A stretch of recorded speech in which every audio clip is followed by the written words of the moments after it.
Morata doesn't fit Atletico mould, so why does Simeone want him? On the face of it, Diego Simeone's pursuit of Alvaro Morata this January seems an odd one. Doesn't the Atletico Madrid coach prefer a Robocop centre-forward who runs through defensive walls? Why would mild-mannered Morata even be on his radar? Despite his penchant for robust strikers, Diego Costa being the prototype, the Argentine coach's taste in forwards is more varied and cultured than he is given credit for. This is the manager who sent Mario Mandzukic packing because the pair did not see eye to eye.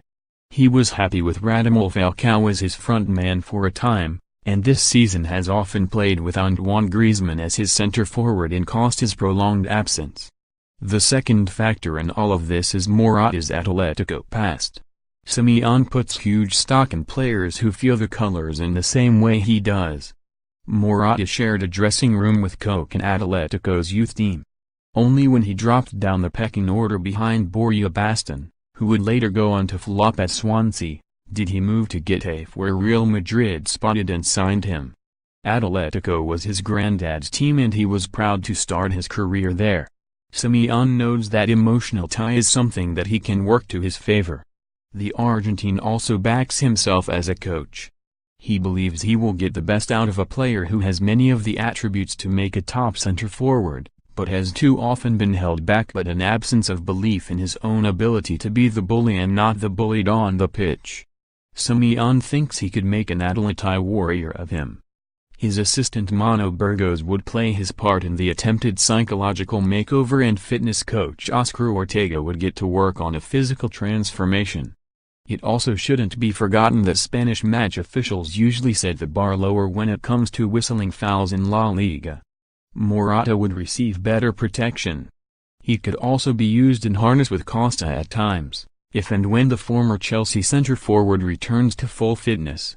Signing Morata this January would also give Atletico Madrid half a season to see how he measures up to replacing Costa, who looks bound for a non-European payday sooner rather than later. If the role is not for him, Morata may end up being used as a second striker by Simeone. It shouldn't be forgotten that is very much how Jose Mourinho favored using him, even playing wide against Barcelona in one Clásico. Simeone once whispered something in Morata's ear as he prowled the touchline in a Madrid derby at the Bernabeu.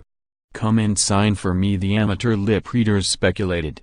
Morata said the comment had been non-football related but admitted he had an excellent relationship with Simeone, who won the double at Atletico Madrid as a player with Joanma Lopez, who is now Morata's agent. On the personal side, all the stars align. There are still big financial obstacles to overcome. The view in Spain is that Juventus will need to sell Gonzalo Higuain to Chelsea, first releasing him from his loan at Milan.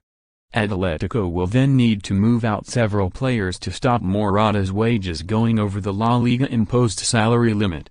The club could move on Nikola Kalinic and Gelson Martins, which would enable them to get close to Morata's £200,000 a week Chelsea salary. They might not have to match his Premier League money because he has agreed to take a pay cut to go back to the club he left as a 15-year-old.